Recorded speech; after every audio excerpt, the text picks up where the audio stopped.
Tokyo is home to over 6,000 cafes, offering everything from famous coffee spots to places loved by locals. But with so many options, how do you know which ones are actually worth visiting? In this video, I'm showing you 7 of the city's most iconic cafes, sharing my honest thoughts on each one so you can decide which spots deserve a place on your Tokyo itinerary. Of course, I can't cover every cafe, so if you have a favorite iconic spot, share it in the comments so others can check it out. Let's get started. First up is Salon de The ROND, inside the National Arts Center, Tokyo. It's walkable from either Roppongi Station or Nogizaka Station. If you've seen the movie Your Name, you might recognize the building. It's pretty iconic. The main clip I filmed was at night, about an hour before closing, but I'll also show you a quick daytime clip so you know what it looks like during the day. When I visited about an hour before closing at 6 PM, there were plenty of empty seats, probably because there weren't any big exhibitions going on. But when there are, this place can get packed, so I'd recommend going when it's quieter or in the evening.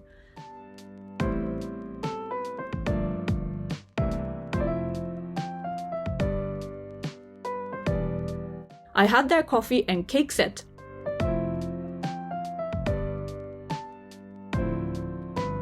The coffee was pretty nice, though the cup was on the smaller side.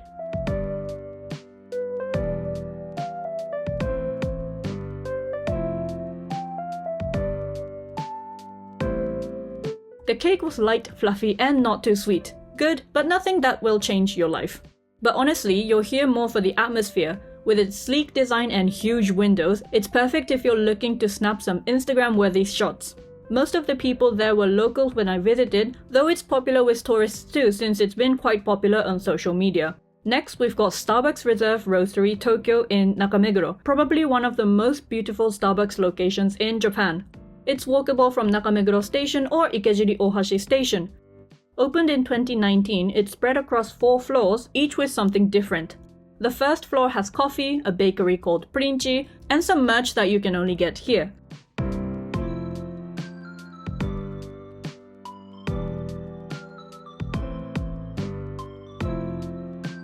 The second floor is all about tea and some more merch.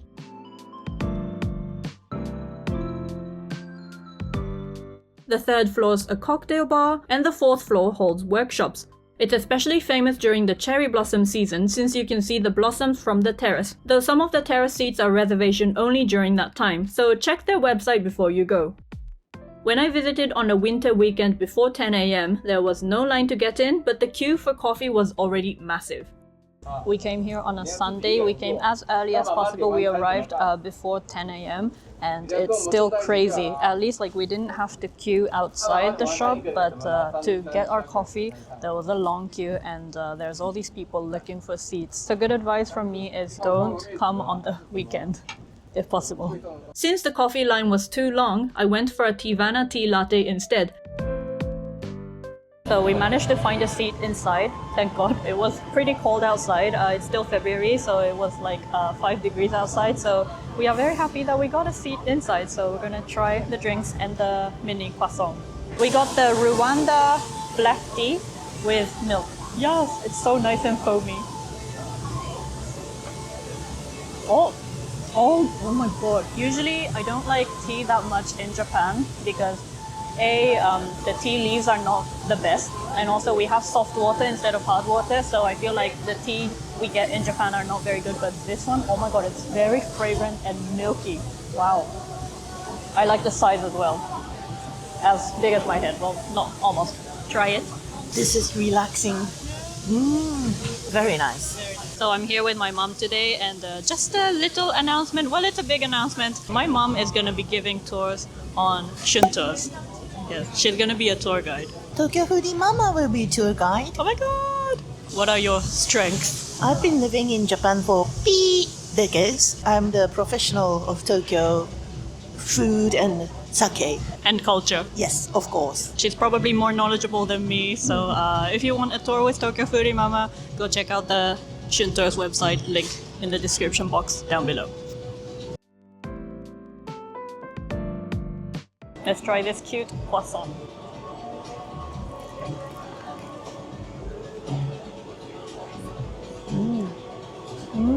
I feel like I have croissant every time I'm here. never disappoints. Overall, the crowd was about half Japanese and half non-Japanese when I went. The atmosphere is amazing and there's a wide selection of both coffee and teas. But do expect a crowd when you go. If you want a full tour of this place, check out my dedicated video from 3 years ago. Since we're still in Nakameguro, let's head over to Onibus Coffee. Compared to Starbucks Roastery, this place feels a lot more low-key, but it's just as iconic. They've got a good selection of coffee and I tried the Today's Hot Coffee when I visited.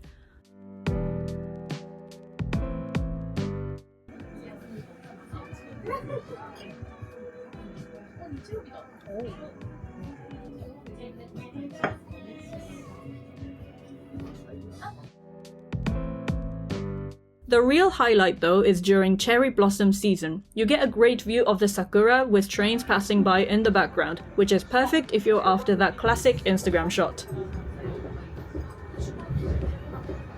The indoor seating upstairs is limited, but if the weather is nice you can sit outside on the terrace on the first floor. It's only a 3-minute walk from Nakameguro station, so it's super easy to pop by if you're in that area. Definitely a must visit, especially in spring. If you're a coffee enthusiast, Glitch Coffee and Roasters in Jimbocho is where you want to be. They specialize in single origin coffee, and while there's a branch in Ginza, the Jimbocho location is their main store.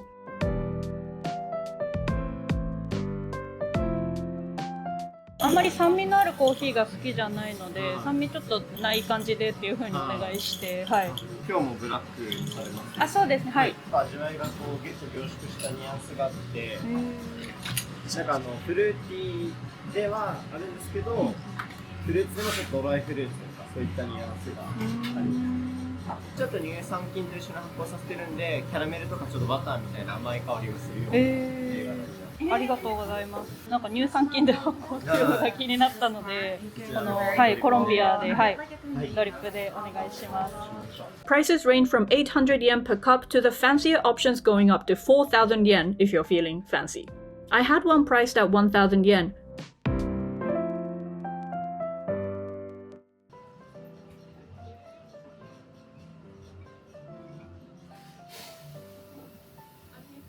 Smooth, slightly sour, and incredibly aromatic. Definitely worth it if you're into high-quality coffee.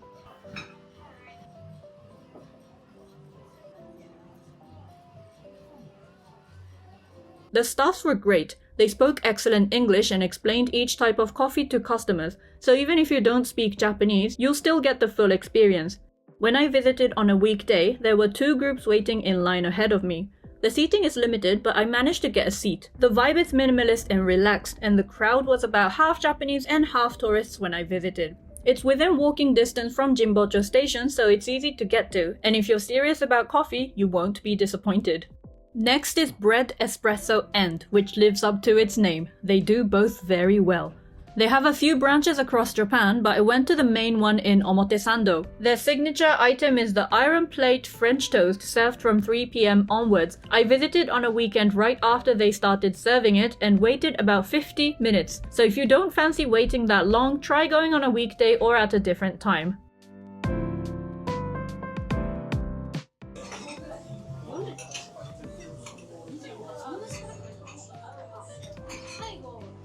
The French toast has just been made because I could see it coming out from the oven like a few seconds before I got it, and it's so warm, crispy on the outside, super fluffy on the inside. The French toast was freshly made with a gooey soft inside and a crispy outside. Plus they give you a jar of organic honey so you can drizzle as much as you like. Dangerous if you've got a sweet tooth. よく考えたよね、この形。ね、くるくるってやるとさ、一回切れるんだもんね。すごいよね。縦でも取れるし、横でも取れるっていう。すごいよね。YouTuber にも Instagram にも両方に受けるっていう。蜂蜜のその棒の話してる。カメラの話してたよ。嘘やん。The cappuccino and hojicha latte was solid too, and the crowd was mostly Japanese with just a few tourists. Definitely worth checking out if you're in Omotesando. Number 6, we have Sarutahiko Coffee in Ebisu. Sarutahiko Coffee is a staple in Tokyo's coffee scene, and I visited their main branch in Ebisu. It's only a 4-minute walk from Ebisu Station, so it's super easy to get to. The shop's pretty small but has a cozy atmosphere, and the service was great. The staffs were friendly and welcoming. Most of the customers were locals when I visited, with just a handful of non-Japanese visitors who might have been residents. I had their cold brew coffee, which was smooth and refreshing.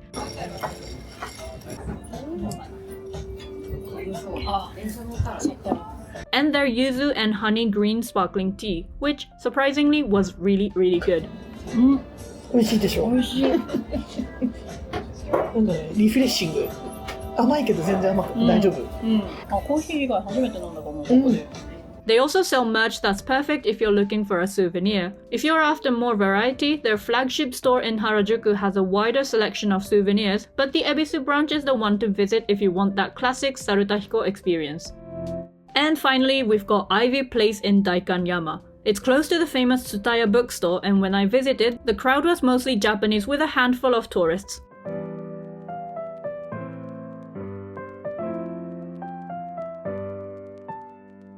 I love their pancakes, so I wanted to go there for brunch, but brunch was already fully booked, so I went there for lunch.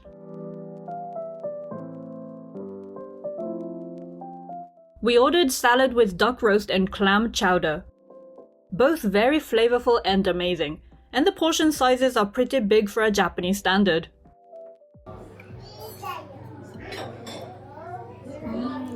So creamy. The pancakes here are served from 8 AM to 5 PM. They're fluffy, topped with butter, and perfect with maple syrup or honey.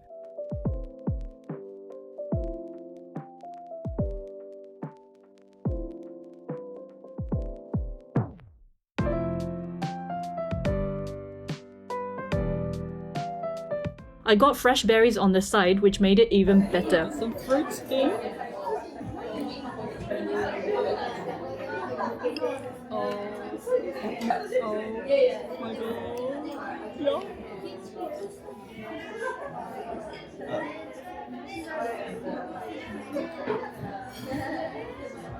So fluffy and rich and buttery, and it is amazing. Oh my god. The coffee was surprisingly big for Japan, where portions are usually smaller. The coffee is very mild and dense and very good as well. The outdoor seating would be great during the warmer months, and since this place is really popular, especially on weekends, I highly recommend making a reservation so you don't end up waiting. So there you have it, 7 of the best iconic cafes in Tokyo. If you've been to any of them, let me know what you thought, and if I've missed your favorite iconic cafe, share it in the comments so others can check it out. Thanks for watching. If you enjoyed this video, please don't forget the like and the sub. I'll see you in my next video. Bye!